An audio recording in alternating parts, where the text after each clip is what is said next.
जय हिंद। इस वीडियो में आज हम द्वीप, महाद्वीप, अंतरीप, प्रायद्वीप, खाड़ी, पर्वत, पठार, झील, इन सब के बारे में दोस्तों समझने वाले हैं कि आखिर भाई इन सब का मतलब क्या होता है। देखिए, जब आप जियोग्राफी यानी कि जब आप भूगोल पढ़ते होंगे तो ये सभी शब्द आपके सामने आते होंगे। अगर आपको इनका मतलब नहीं मालूम है तो आप ज्योग्राफी यानी कि भूगोल को अच्छे से नहीं पढ़ पाइएगा। तो इस वीडियो में हम इन सब का मतलब समझने वाले हैं। और देखिए भाई, इसको हम समझने के लिए एक हमने क्या किया है कि एटलस को खरीद लिया है और इस वीडियो में हमने लाया है। इस एटलस के मदद से भी दोस्तों इसके बहुत सारे टॉपिक्स को हम समझेंगे। अगर आप एटलस के मदद से समझेंगे ना इसको तो और भी समझना आसान हो जाएगा। देखिए कौन सा एटलस है, ऑक्सफोर्ड स्टूडेंट एटलस। आप चाहें तो इसको खरीद सकते हैं, जिसका प्राइस आप देख सकते हैं 325 रुपये लिखा है। लेकिन दोस्तों आपको कम से कम मेरे ख्याल से मुझे 300 के आसपास मिला था।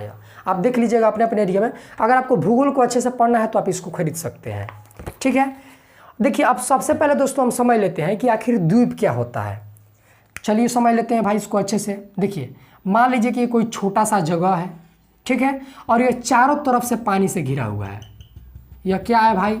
तब मान के चलिए कि भाई यह पानी है, ठीक है। ब्लू से कर देते हैं। देखिए, यह कोई जगह है और यह चारों तरफ से पानी से घिरा हुआ है। तो इस स्थिति में दोस्तों इसको हम क्या कहेंगे? द्वीप कहेंगे। क्या कहेंगे भाई? द्वीप कहेंगे। देखिए, द्वीप को दोस्तों अंग्रेजी में हम बोलते हैं आइलैंड। क्या बोलते हैं इसको अंग्रेजी में?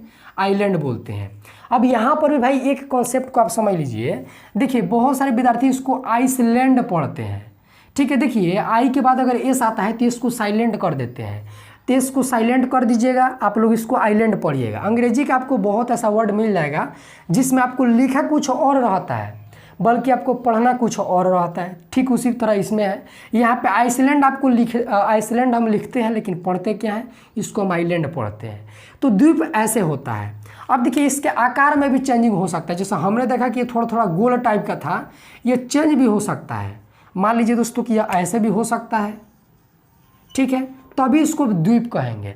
अगर कोई छोटा सा इलाका चारों तरफ से पानी से घिरा हुआ है तो उसको हम क्या कहेंगे भाई? द्वीप कहेंगे, यानी कि आइलैंड कहेंगे।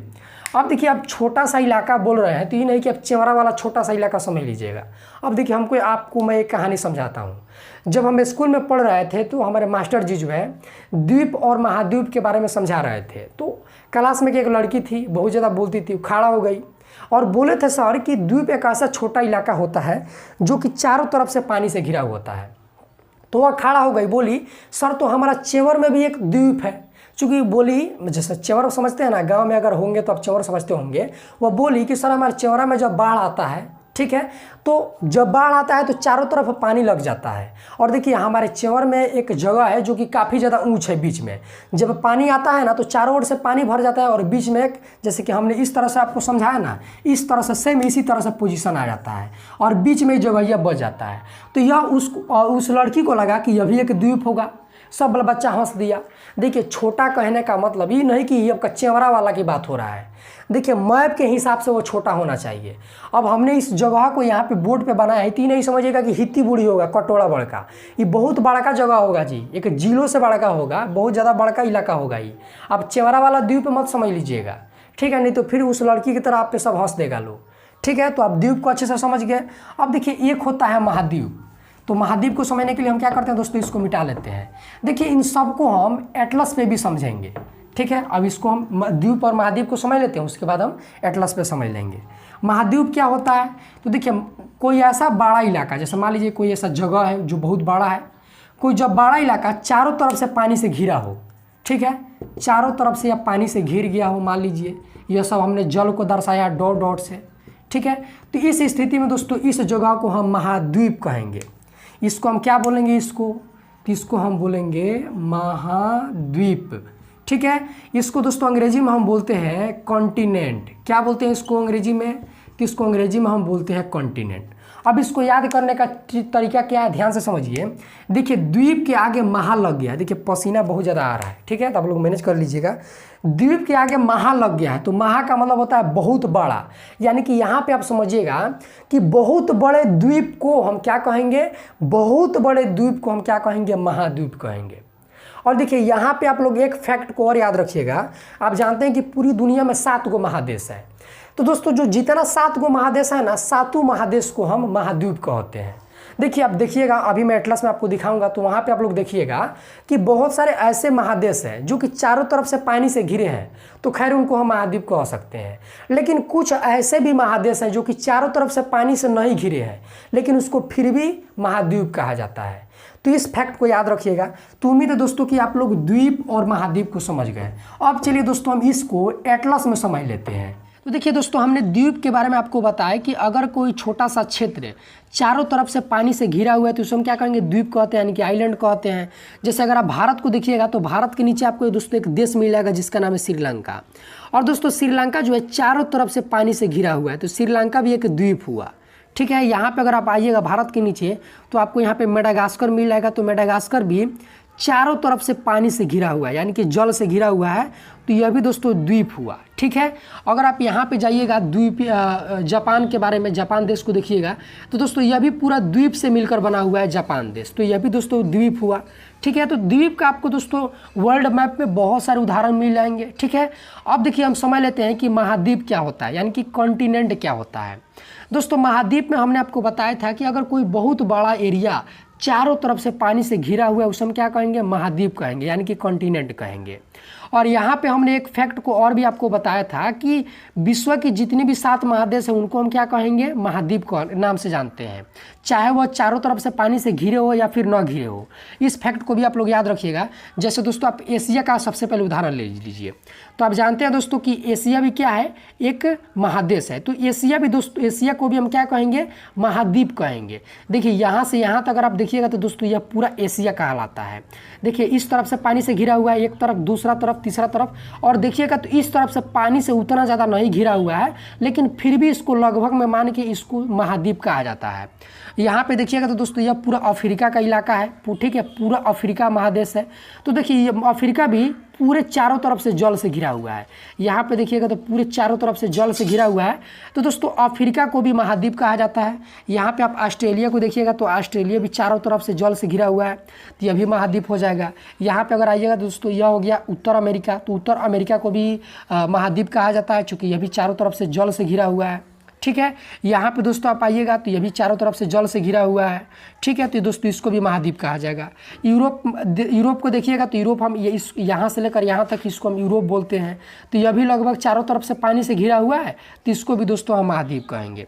इधर आइएगा दोस्तों अंटार्कटिका में, तो यह भी दोस्तों चारों तरफ से पानी से घिरा हुआ है, भले आपको नीचे नहीं दिखाई दे रहा होगा, लेकिन यह भी घिरा हुआ है, तो इसको भी महाद्वीप के नाम से जानते हैं। तो उम्मीद है दोस्तों कि आप समझ गए होंगे कि महाद्वीप क्या होता है। अब चलिए दोस्तों हम लोग अंतरिप और प्रायद्वीप के बारे में अच्छे से समझ लेते हैं। तो सबसे पहले दोस्तों हम अंतरिप को समझेंगे भाई कि आखिर अंतरिप कैसे होता है। तो देखिए अंतरिप जो होता है या कोई ऐसा छोटा सा जगह होता है जो कि 3 ओर से पानी से घिरा हुआ होता है। हमने द्वीप को देखा तो द्वीप में क्या था, जो कि चारों ओर पानी से घिरा हुआ था और वो छोटा जगह था। महाद्वीप में देखा जो कि बहुत बड़ा जगह था जो कि चारों ओर पानी से घिरा था। लेकिन अंतरिप में ऐसा नहीं है। अंतरिप में क्या है कि ऐसा छोटा सा जगह जो कि 3 ओर से पानी से घिरा हो उसे हम क्या कहेंगे, अंतरिप कहेंगे। अंतरिप इसको हम क्या बोलेंगे भाई, तो इसको अंतरिप बोलेंगे। अंतरिप को दोस्तों अंग्रेजी में हम बोलते हैं केप। जैसे मान लीजिए कि भाई इधर मिट्टी होगा, इधर भी मिट्टी होगा, तो देखिए यहाँ पे 3 तरफ से पानी से घिरा है कि नहीं, एक तरफ, दूसरा तरफ, तीसरा तरफ, तो इसको हम क्या बोलेंगे, अंतरिप बोलेंगे। ठीक है, अब देखिए एक होता है प्रायद्वीप। तो प्रायद्वीप में क्या होता है, अगर बहुत बड़ा अंतरिप हो तो उसको हम प्रायद्वीप कहेंगे। अब अंतरिप तो हमने आपको समझाई दिया कि अंतरिप क्या होता है भाई। अंतरिप क्या होता है कि एकदम छोटा सा जगह जो कि 3 ओर पानी से घिरा हुआ हो उसे हम क्या कहेंगे, अंतरिप कहेंगे। देखिए अगर आप वर्ल्ड मैप में यानी कि विश्व के नक्शा में देखिएगा अंतरिप को तो आपको नहीं दिखेगा, आपको देश के नक्शा में देखना होगा तब आपको अंतरिप दिखेगा। ठीक है, इस बात को याद रखिएगा। और प्रायद्वीप क्या होता है भाई, तो इसको याद रखिएगा कि ऐसा बहुत बड़ा इलाका जो कि 3 ओर से पानी से घिरा हो। ठीक है, अगर कोई बहुत बड़ा इलाका है जो कि 3 ओर से पानी से घिरा हुआ है तो उसको हम क्या कहेंगे भाई, तो उसको हम कहेंगे प्रायद्वीप। इसको दोस्तों अंग्रेजी में हम कहते हैं पेनिनसुला। इसको हम क्या कहेंगे अंग्रेजी में, प्रायद्वीप को, तो प्रायद्वीप को अंग्रेजी में हम कहते हैं पेनिनसुला।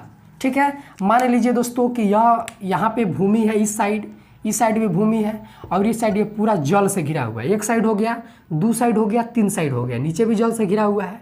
तो यह क्या हो गया दोस्तों, यह भी प्रायद्वीप हो गया। अब चलिए दोस्तों हम लोग अंतरिप और प्रायद्वीप को मैप में यानी कि एटलस में समझ लेते हैं। देखिए दोस्तों हमने आपको शुरू में ही बता दिया है कि वर्ल्ड मैप में, चूंकि यह विश्व का नक्शा है, वर्ल्ड मैप में आप अंतरिक्ष को नहीं देख सकते हैं। तो इस एटलस में आपको अंतरिक्ष को हम नहीं दिखाएंगे, चूंकि नहीं दिखेगा, चूंकि बहुत ज़्यादा छोटा होता है। अब अगर आप देश के नक्शा में देखिएगा तभी संभव है, और ये पूरा वर्ल्ड का नक्शा है, ठीक है। अब तो अगर हम अंतरिक्ष को नहीं देख पाएंगे तो प्रायद्वीप को वर्ल्ड मैप में आप आसानी से देख सकते हैं। तो चलिए प्रायद्वीप को समझ लेते हैं, यानी कि पेनिनसुला को समझ लेते हैं। देखिए दोस्तों, आप प्रायद्वीप का सबसे बड़ा उदाहरण आपको यहाँ पे भारत में मिल जाएगा। देखिए आप जानते हैं दोस्तों कि भारत जो है यहाँ पर, यह वाला भारत का यह वाला नीचे वाला क्षेत्र 3 तरफ से पानी से घिरा हुआ है। देखिए एक तरफ, दूसरा तरफ, तीसरा तरफ। और प्रायद्वीप क्या होता है, जो कि 3 तरफ से पानी से घिरा, उसे हम क्या कहेंगे, प्रायद्वीप कहेंगे। तो देखिए 3 तरफ से पानी से घिरा हुआ है और एरिया भी इसका बड़ा है। तो दोस्तों यह भी क्या हुआ, यह प्रायद्वीप हुआ। भारत के इस नीचे वाले हिस्सा को हम प्रायद्वीपीय भारत कहते हैं, यही इसका कारण है। जैसे आप दोस्तों इसको देखिएगा, यहाँ से लेकर यहाँ तक, तो दोस्तों यह भी प्रायद्वीप हो गया। चूँकि देखिए यह भी 3 तरफ से जल से घिरा हुआ है, एक तरफ, दूसरा तरफ, तीसरा तरफ। तो दोस्तों इसको भी हम क्या कहेंगे, प्रायद्वीप कहेंगे। देखिए यहाँ पे भंग गया है, ठीक है, समझाने के चक्कर में, तो आप लोग मैनेज कर लीजिएगा। मैनेज तो भाई हमको करना होगा, हमारा ना भांगाया है। तो दोस्तों उम्मीद है कि प्रायद्वीप को भी आप लोग अच्छे से समझ गए होंगे। अब चलिए दोस्तों हम लोग खाड़ी और जल संधि को एकदम अच्छे से समझ लेते हैं कि आखिर इनका मतलब क्या होता है। तो दोस्तों सबसे पहले हम खाड़ी को समझेंगे।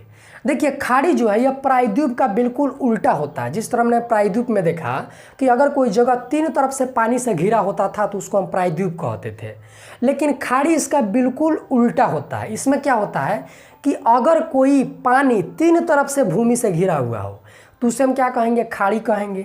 जैसा मान लीजिए दोस्तों कि यह भूमि है, ठीक है, इधर भी भूमि है, इस साइड भी, और इस साइड भी भूमि है, इस साइड भी भूमि है, इस साइड भी भूमि है, इस साइड भी भूमि है, यानी कि स्थल है। और देखिए बीच में जो है दोस्तों, यहाँ पे मान लीजिए कि पानी घुसा हुआ है, यहाँ पे क्या है, पानी घुसा हुआ है। तो इसको हम क्या बोलेंगे भाई, तो इसको हम खाड़ी बोलेंगे। इसको क्या बोलेंगे, खाड़ी बोलेंगे। अब इसका एक कॉन्सेप्ट समझिए। देखिए खाड़ी में जो है बहुत ज़्यादा कन्फ्यूजन होता है।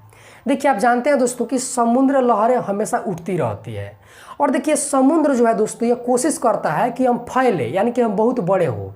इसीलिए जो समुद्र का पानी है ये अपने तटों को हमेशा खोदते रहता है, हमेशा खोदते रहता है। तो मान लीजिए भाई कि यहाँ पर समुद्र था, ठीक है, यहाँ पे पूरा समुद्र है, और आप जानते हैं कि समुद्र में पूरा लहर उठता रहता है। तो यह किया कि इसको खोदा। पहले यह ऐसा नहीं था, पहले पूरा मिट्टी था, लेकिन समुद्र का पानी खोदते खोदते यहाँ तक घुस गया। यहाँ तक जब घुस गया और ये जब पानी घुसा और ये 3 तरफ से ज़मीन से घिर गया, तो इसी को हम खाड़ी कहते हैं।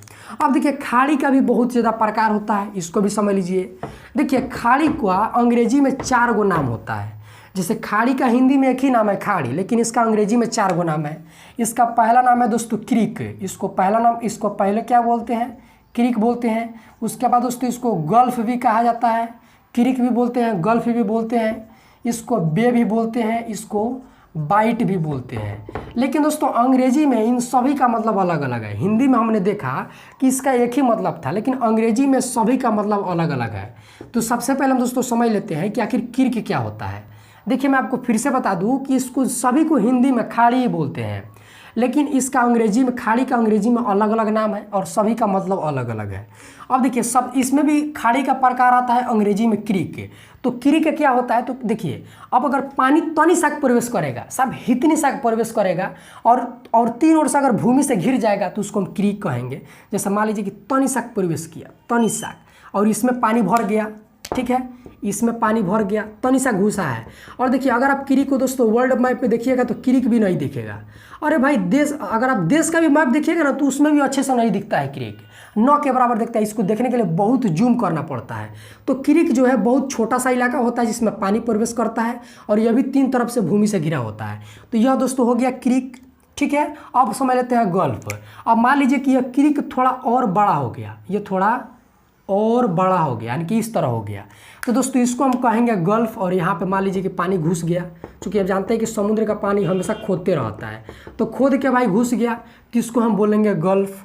अब आता है बे। अब यहाँ पर भी नहीं रुकेगा, थोड़ा और बढ़ेगा, ठीक है, ये थोड़ा और बढ़ेगा, मान लीजिए कि इतना घुस गया, ठीक है, और इसमें पूरा पानी फुल हो गया, तो इसको दोस्तों हम बोलेंगे बे।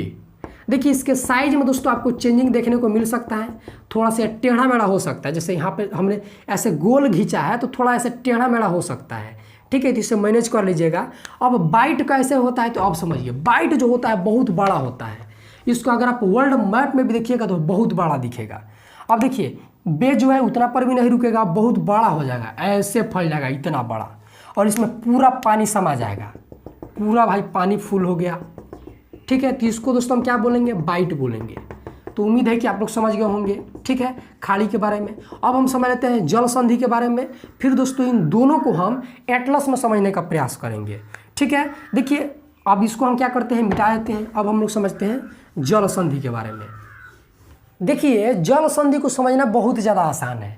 ठीक है, देखिए हम यहाँ पे लिख देते हैं जल संधि। इसको दोस्तों अंग्रेजी में हम क्या बोलते हैं, तो इसको एस्ट्रेट बोलते हैं। यहाँ पे आप लोग नोट कर लीजिएगा कॉपी में। अब देखिए इसके नाम से इसको हम समझने का प्रयास करते हैं। देखिए जल संधि में सबसे पहले जल लगा है, जल का मतलब पानी होता है, और यहाँ पे संधि है, संधि का मतलब होता है जोड़ना। ठीक है, यह बात आप जानते होंगे, जैसे शादी के बाद समधि मिलन होता है तो उसी तरह इसमें संधि लगा हुआ है। यानी कि यहाँ पे हम देख रहे हैं कि जल यहाँ पे क्या हो रहा है, मिल रहा है, तो इसी को हम जल संधि कहेंगे। अब इसको कैसे समझिए, ऐसे समझिए। देखिए जब दो बड़े जल निकायों को कोई छोटा जल जोड़ता है, कोई छोटा जल निकाय जोड़ता है, तो इसी को दोस्तों हम क्या कहेंगे, जल संधि कहेंगे। आप इसको ऐसे समझिए, मान लीजिए दोस्तों कि यहाँ पर कोई समुद्र है, मान के चलिए, और यहाँ पर कोई समुद्र है। यहाँ पे हम गोल गोल बना रहे हैं आपको समझाने के लिए। ठीक है, और देखिए यहाँ पे मान के चलिए कि यहाँ पर पूरा भूमि है। ठीक है, यहाँ पे पूरा भूमि है, पूरा भूमि समझते हैं, पूरा स्थल है, यहाँ पे हम लोग रहते हैं। अब यहाँ पर भी क्या दोस्तों, हम लोग यहाँ पे रहते हैं। मान लीजिए कि यहाँ पर भी पूरा भूमि है, तो यहाँ पे देखिए इतना रास्ता बच गया कि नहीं। अब जल जो है यहाँ से ही होकर जाएगा, यहाँ से, तो इसी को दोस्तों हम क्या कहेंगे, जल संधि। तो देखिए यहाँ पे आप परिभाषा को समझिए। जब दो बड़े जल निकाय को कोई छोटा जल मार्ग या फिर कोई छोटा जल निकाय जोड़ती है आपस में उन दोनों को, तो उसी को हम कहेंगे जल संधि। जैसे देखिए यहाँ पे दो गो बड़ा जल निकाय है और इनको आपस में छोटा जल जोड़ रहा है कि नहीं, छोटा जल मार्ग, छोटा आप इसको जल मार्ग बोल लीजिए या फिर जल निकाय बोल लीजिए। ठीक है, तो इसी को दोस्तों हम कहेंगे इसको जल संधि। तो उम्मीद है कि आप लोग अच्छे से समझ गए होंगे कि जल संधि क्या है। ठीक है, अब चलिए हम इन दोनों को मैप में यानी कि एटलस में दोस्तों समझने का प्रयास करते हैं। अब दोस्तों हम लोग एटलस में खाड़ी और जल संधि को समझ लेते हैं। तो दोस्तों सबसे पहले हम खाड़ी को समझने का प्रयास करेंगे। और दोस्तों हमने आपको बता दिया कि खाड़ी के बारे में क्या होता है कि अगर कोई जल तीन तरफ से भूमि से घिरा हुआ है तो उसको हम खाड़ी कहेंगे। और आपने दोस्तों खाड़ी को देखा कि अंग्रेजी में इसका बहुत सारा प्रकार होता है, 4 प्रकार, क्रीक, गल्फ, बे, बाइट। ठीक है, तो सबसे पहले हम क्रीक को समझते हैं। तो देखो क्रीक को समझने के लिए दोस्तों सबसे ज़्यादा यहाँ पे आपको भारत में एक उदाहरण मिल जाएगा। देखिए यहाँ पे अगर आप गुजरात का यह वाला क्षेत्र देखेंगे दोस्तों ध्यान से, यह वाला दोस्तों यह क्रीक है। ठीक है, बहुत ज़्यादा छोटा है, आपको दोस्तों उतना अच्छे से नहीं दिख पा रहा होगा यहाँ पे। ठीक है, हम यहाँ पे दिखाने का कोशिश करते हैं थोड़ा सा जूम करके। देखिए यह वाला क्षेत्र हम बोल रहे हैं, यह इस वाले को और इस वाले का हम बात नहीं कर रहे हैं, हम बात करें दोस्तों यहाँ पे थोड़ा सा नोका टाइप का है, कोना यहाँ पर। ठीक है, यह दोस्तों क्रीक है। तो उम्मीद है कि आप लोग क्रीक समझ गए होंगे। उसके बाद दोस्तों होता है गल्फ।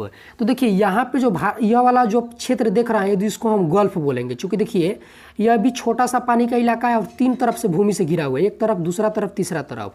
तो दोस्तों यह भी गल्फ हुआ और इसको भी गल्फ ही बोलेंगे, चूँकि यह भी उतना ज़्यादा बड़ा नहीं है।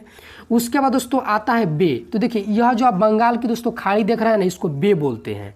ठीक है, देखिए इसको भी खाड़ी बोलेंगे, इसको भी खाड़ी बोलेंगे, इसको भी खाड़ी बोलेंगे। लेकिन मैंने आपको बता दिया कि अंग्रेजी में सब इसका अलग अलग प्रकार है, तो वही अलग अलग प्रकार के बारे में हम डिस्कस कर रहे हैं।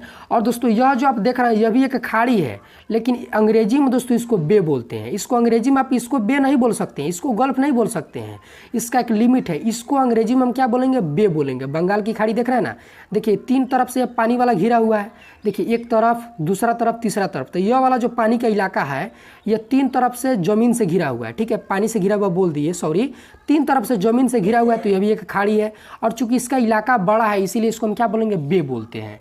ठीक है, अब दोस्तों हम समझ लेते हैं सबसे अंतिम में कि बाइट क्या होता है। देखिए दोस्तों आप ऑस्ट्रेलिया महाद्वीप के बारे में जानते होंगे, ऑस्ट्रेलिया महादेश के बारे में।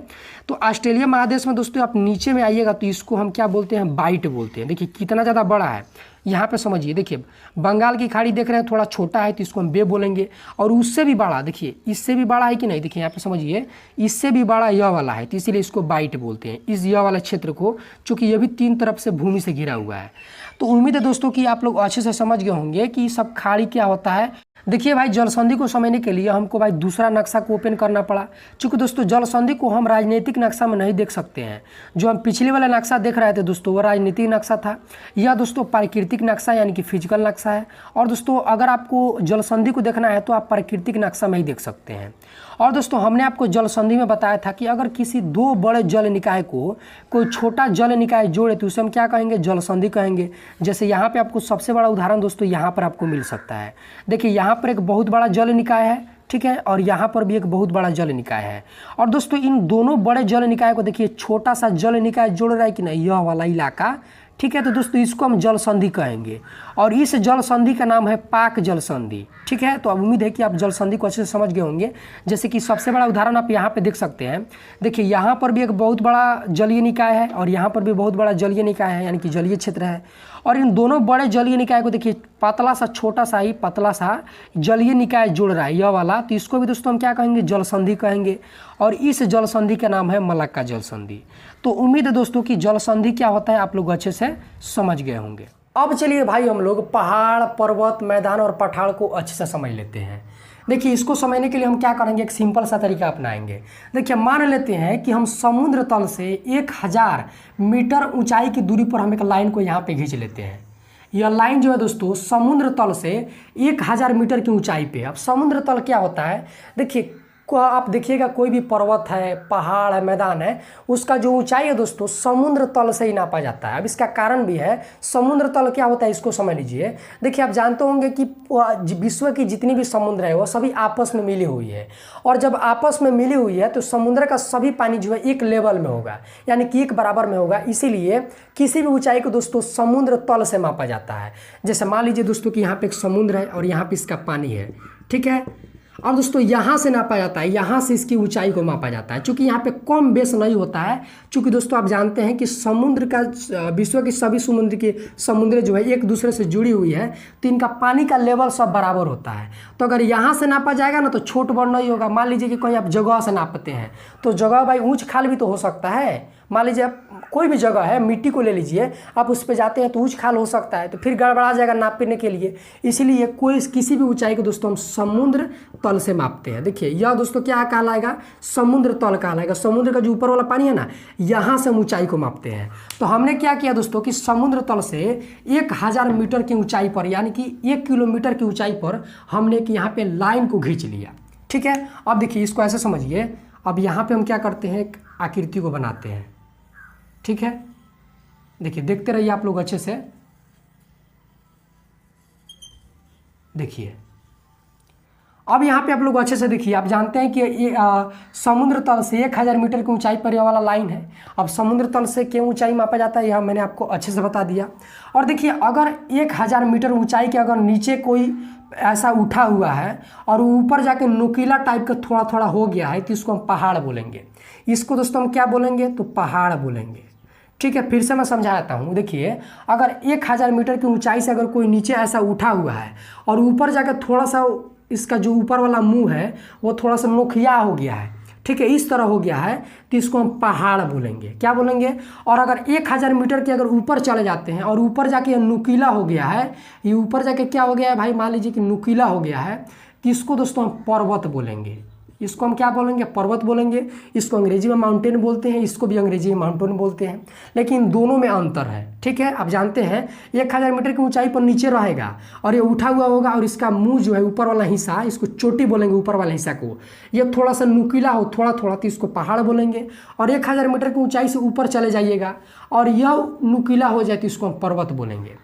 और 1000 मीटर के नीचे आ जाइएगा, नीचे अगर आए और ऐसे उठ जाए और इसका ऊपर वाला भाग नुकीला ना हो, समतल हो, तो इसको हम क्या बोलेंगे भाई, तो इसको मैदान बोलेंगे। इसको क्या बोलेंगे भाई, मैदान बोलेंगे। इसको अंग्रेजी में हम फील्ड बोलते हैं मैदान को। और अगर 1000 मीटर की ऊंचाई पर 1000 मीटर की ऊंचाई से ऊपर चला जाए, ठीक है, और इसका ऊपर वाला भाग एकदम समतल हो, तो इसको हम क्या बोलेंगे भाई, तो इसको हम पठार बोलेंगे। तो उम्मीद है कि आप लोग अच्छे से समझ गए होंगे। इसको अंग्रेजी में दोस्तों हम प्लेट्यू बोलते हैं। क्या बोलते हैं, प्लेट्यू बोलते हैं। तो इसको भी दोस्तों आप लोग याद रख लीजिएगा। तो उम्मीद है दोस्तों कि आप लोग पहाड़, पर्वत, मैदान और पठार को अच्छे से समझ लेते हैं।